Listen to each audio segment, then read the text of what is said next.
Hey, welcome back to more Cake Yes Ma'am Badass Edible Art. I'm Jelena, and I'm going to show you how I created this sailor first birthday cake.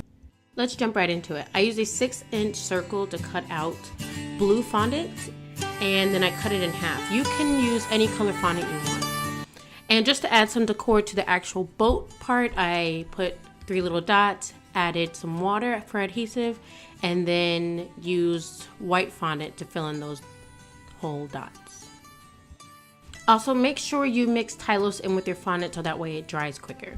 With the red fondant, I use a 6-inch circle again, and then I cut that in half, and then I use that 1/2 and I cut it down just so it can look like the sails of the boat, leaving the round side rounded and then cutting some curves in on the side and the bottom of it. And this is just a view of me testing out what it's going to look like. And then for the last sail, I'm going to use white fondant with Tylose in it and cut that into a triangle and then put some red stripes over it, still using water for adhesive.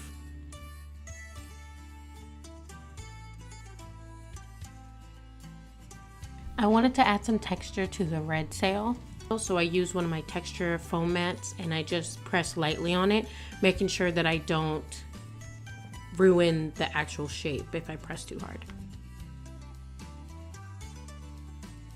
And just so you can get an idea of the layout, this is what it's supposed to look like. The blue is the actual boat part of it, the white triangle and the red half circle are the sails of the boat. I wanted to make a banner for the cake with the name of the little boy, so I used some white fondant and cut out the letters, and I had cut out a red strip of fondant. Mind you, still everything has Tylose mixed into it. Once I added the name, I cut I don't know what to call it, flag kind of triangle at the edge of this banner so that way it can look more like a banner. And then I rolled out some more fondant but kept it a little thick and cut out the letters 0 and an E, not 0, the letter O, and inserted some toothpicks in it, and then that way I could put that on the cake for later.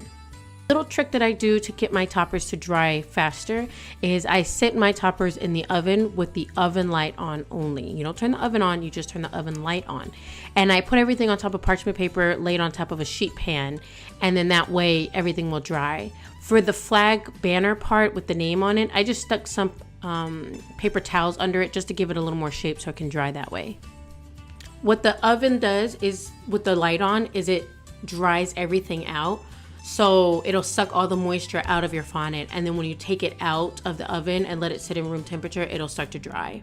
Added another little flag at the top. Now this part I didn't record, and let me show you exactly what I did.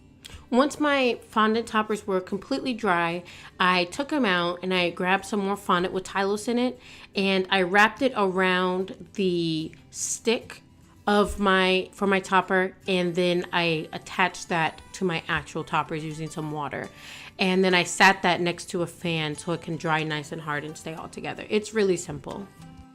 I prepped my board and I just used some vegetable shortening and spread it on it, and then I covered it with some white fondant. Now I normally would use either a wooden board or a thick base cake board, but I didn't have any of that I could spare, especially for such a simple cake, so I just grabbed my regular cardboard cake boards and I stacked those to give me the height that I needed, because basically what I'm going to do is just use ribbon to cover the sides, and I'm just using regular tape to stick them all together. And you can also use hot glue to adhere it all together. I'm using a red ribbon to put it all together because at the end of the day the whole cake is basically blue, and I think it needed a little more red just so it can give off more of that sailor vibe.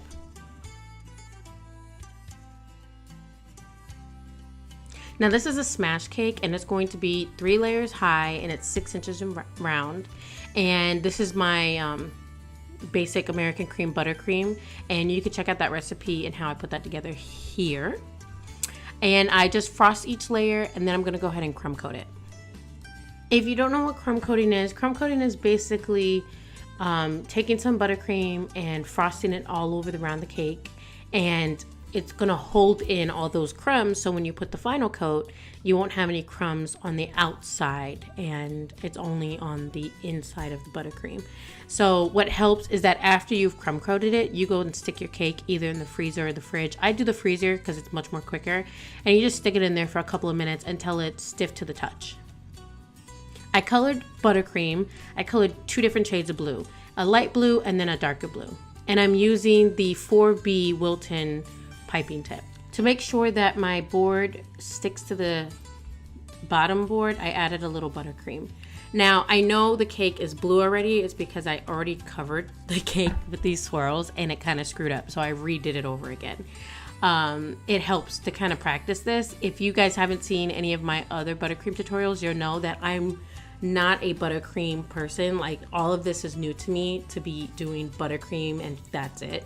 Normally I just smoothly cover a cake and then all my decor and everything is in fondant. So it's actually been really fun to test out buttercream and play around with it.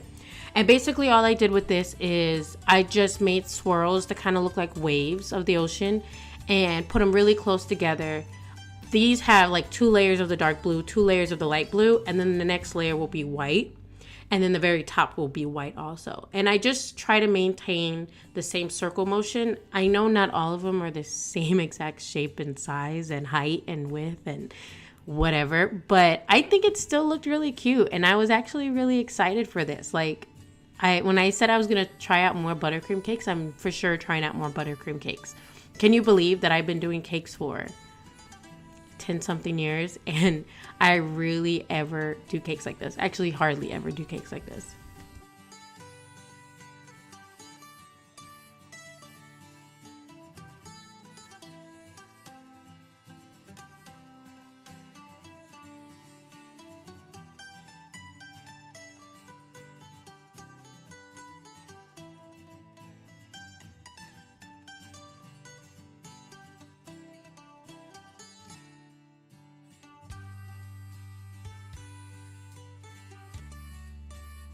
Once I finished with all of the buttercream, I went ahead and stuck my topper into the cake very gently. Now, if you follow the rules of how to dry your fondant and everything like that, everything should be nice and stiff and really easy to handle, nothing falling apart.